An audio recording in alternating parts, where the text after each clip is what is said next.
Ang bayan ng Bacolor na binansagang Athens of Pampanga ay hindi lamang kanlungan ng mga poeta, bayani at alagad ng sining. Ito rin ay bayan ng mga maririkit at mayuyuming dilag.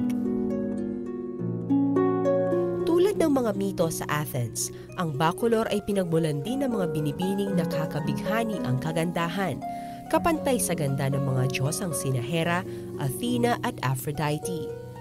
Ilan sa mga kilalang kababaihan ng Bacolor na likas ang kagandahan ay sina Rosario Manuel at Gia Balmori.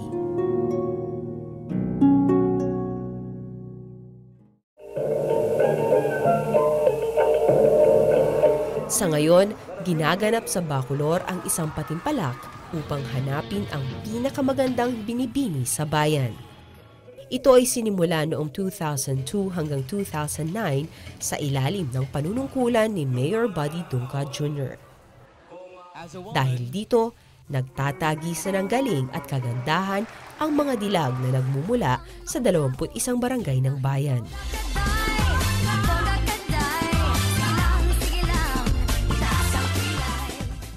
Sa paliksahang ito, ipinapakita ng bawat binibining kalahok ang kanilang talento sa pag-awit, pagsayaw o pag-arte.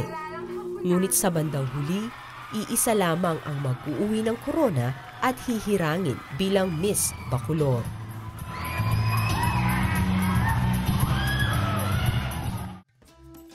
Mula sa Barangay Potrero, Catherine Ann Alfonso Gopez, Miss Bacolor 2002. Mula sa Barangay Cabalantian, Nedy Zapanta Nagit, Miss Bacolor 2003. Mula sa Barangay Santa Ines, Mariviel Rivera Panopio, Miss Bacolor 2004. Mula sa Barangay San Isidro, Eri Almario Fukuda, Miss Bacolor 2005. Mula sa Barangay Potrero, Kate Princess Galang Alimurong, Miss Bacolor 2006.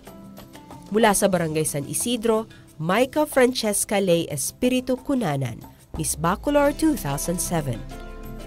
Mula sa Barangay Duat, Resica Canlas Shrestha, Miss Bacolor 2008.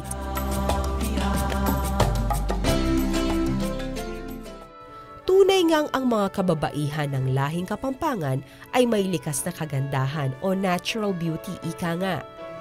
Magpasa hanggang ngayon, patuloy na hinahangaan hindi lamang ang mga magaganda at mayuyuming dilag ng Bacolor, ngunit pati na rin ang kanilang matatag at busilak na kalooban. Nananatiling maalab ang intensyon ng mga binibini ng bayan na maibalik, katulad ng makislap na koronang kanilang isinusuot at ngiting sadya naman talagang nakakabighani ang muling pag-unlad at pagningning ng Bacolor.